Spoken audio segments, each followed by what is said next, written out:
Alright, we've got the actuator motor sitting on there. I didn't put any of the screws in yet. I just wanted to show you this really quickly.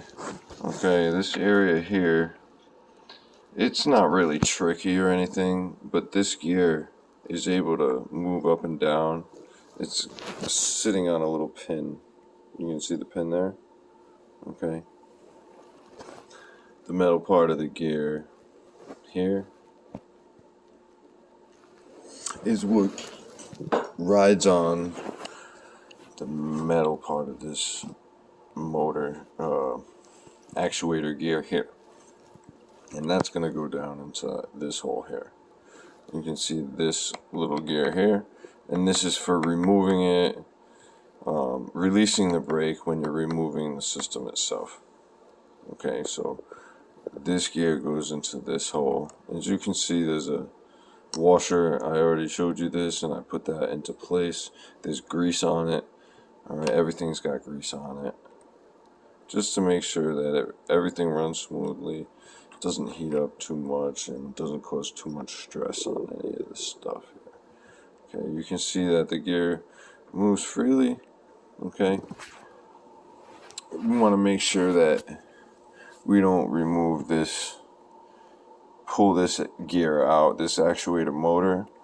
Okay, because like I said, we seated those brushes, and we don't want them brushes to pop out again. So you can use this to turn the gear here to seat it into the right position, to bring it up and to bring it down, and that'll activate these areas here, which the brake line is actually connected. The emergency brake lines are actually connected here and here to the left and right tire braking system.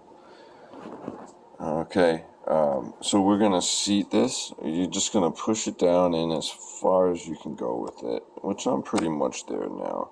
You're going to want to make sure you're lined up with the center here, because this is where the threads are going to catch this, and this is going to ride on the threads all the way up, all the way down. When it's activated, it's going to go up and down. Okay, when it's active, it's going to go up. And when it's inactive, it's going to go back down.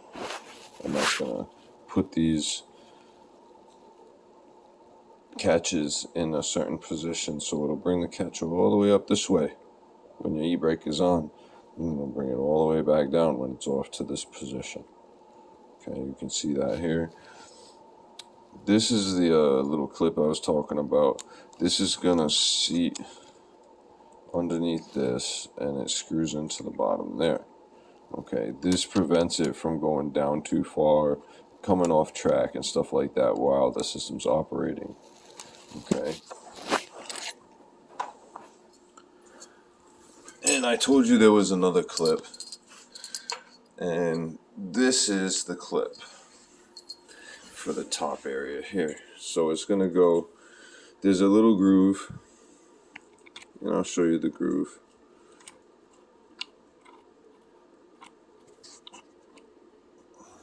Just going to pull that back out. Alright. The very top here, you can see the groove. Right? And this pin is going to sit right there in that groove. Right? And that's going to keep it from really moving around too much, and that thing is going to be able to slide and glide right on there, no problem. And it's going to keep the gear from going up and down inside the casing.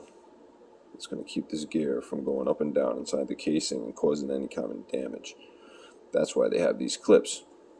Now, because this is a metal actuator, and this one was a plastic actuator, they have a different width.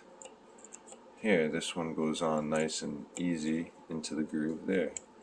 Alright, and this one, it's a little bit tighter. You know, it's really, really tight. So I'm just gonna use my rotary tool, and I'm gonna hog out this hole just, you know, about a 1/16 of an inch.